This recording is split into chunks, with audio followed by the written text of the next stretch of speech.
अस्सलाम वालेकुम।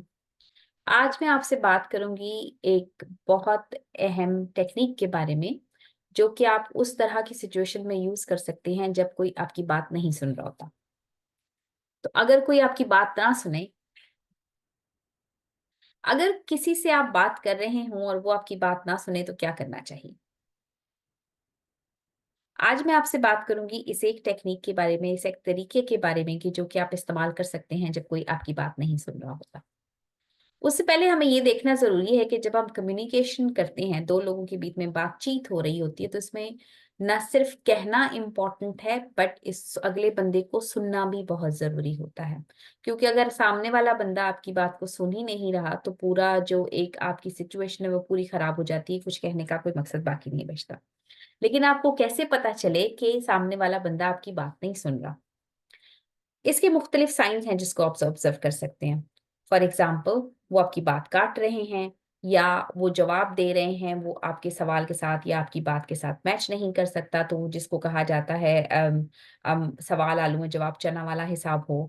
या आपको उनकी बॉडी लैंग्वेज के साथ लग रहा है कि वो आपकी बात में इंटरेस्टेड नहीं है या नहीं सुनना चाहते, अपने फोन को देख रहे हैं, या कोई और इस तरह की चीज पे डिस्ट्रैक्टेड है कि आपको लगता है कि वो आपकी बात नहीं सुन रहे। आमतौर पर ऐसे हालात में हम फ्रस्ट्रेट हो जाते हैं, हमें उस चीज़ पर उलझन होने लगती है, हम ज़्यादा ऊँचा बोलने लगते हैं, या अपने उसी पॉइंट को जो हम पहले बोल चुके होते हैं उसको दोबारा रिपीट करने की कोशिश करते हैं, या गुस्से में आते हैं। लेकिन इन सारी जो तरीके हैं, इनसे कोई फ़ायदा नहीं होता, क्योंकि ये सिचुएशन को मज़ीद ख़राब करने का बाइस बन सकते हैं। तो क्या करना चाहिए? जब आप अपने आप को ऐसी सिचुएशन में पाएँ, तो बजाय इसके कि आप दोबारा से रिपीट करें या फ़ोर्सफुली बोलें, या अब अपनी बात को और ज़्यादा अच्छे तरीके से कहने की कोशिश करें, उससे बेहतर है कि खामोश हो जाएँ और देखें। So stop talking and observe. इससे होगा क्या? इससे 4 चीज़ें होती हैं।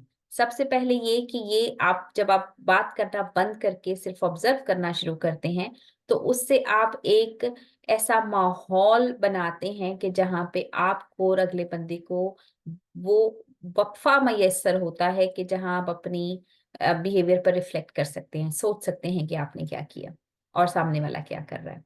ओके? सो इससे सामने वाले को पता चलता है और आपको भी पता चलता है कि हो क्या रहा है, और they will start engaging better with you. दूसरी बात, इससे आपको इन्फॉर्मेशन जमा करने में हेल्प मिलती है। आप जब आप बोलना बंद करेंगे, तो आप अपनी जो तवज्जो है इस बात पर डाल सकते हैं कि अगले बंदे की बॉडी लैंग्वेज देखें, उनके फेशियल एक्सप्रेशंस देखें कि वो उस तरह की कोई और डिस्ट्रैक्शंस तो नहीं है जो आम आम आस-पास में हैं, और कोई ऐसी चीज़ है कि जो उनकी तवज्जो बटा रही है। तो ये सारी जो चीज़ें हैं, ये आपको हेल्प कर सकती हैं आपका अपनी जो कम्युनिकेशन को बेहतर करने में। तीसरी चीज़ जो इससे होती है, इससे ये होता है कि टेंशन और जो एक वजह बन रही होती है लड़ाई झगड़े की, वो कम हो जाती है, क्योंकि अब इट्स नॉट अबाउट यू। सिर्फ़ आप ये कोशिश नहीं कर रहे कि सामने वाला बंदा आपकी बात को सुने, बट आप ये टाइम दे रहे हैं और एक ऐसा एनवायरनमेंट क्रिएट कर रहे हैं कि जहाँ पे एक तो उनको अपनी उस सिचुएशन पे रिफ्लेक्ट करने का मौका मिलेगा, और दूसरा वो आपसे बात कर पाएँगे।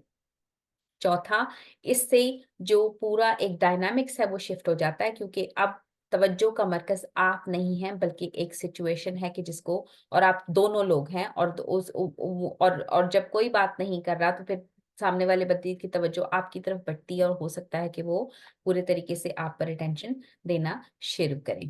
तो क्या कर सकते हैं हम? सबसे पहला काम, बोलना बंद कीजिए, चुप हो जाइए। अगर आप मिड सेंटेंस भी बोल रहे हैं, कुछ कह रहे थे, पूरा जुमला भी पूरा नहीं किया, तो भी चुप हो जाइए। खामोशी से ऑब्जर्व कीजिए, सामने वाले बंदे को देखिए कि उनके फेशियल एक्सप्रेशंस क्या कहते हैं, उनके आसपास के एनवायरनमेंट में क्या हो रहा है।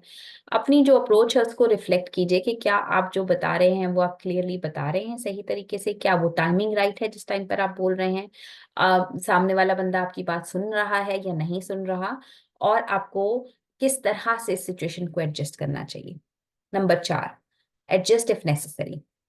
अपनी जो आपकी पूरी अप्रोच है उसको रिफ्रेम करने की कोशिश करें। हो सकता है कि आपको वही बात किसी मुख्तलिफ टाइम, मुख्तलिफ जगह या मुख्तलिफ टोन में कहने की ज़रूरत हो, और उससे सामने वाले बंदे की तवज्जो आपकी तरफ ज़्यादा अच्छे से हो।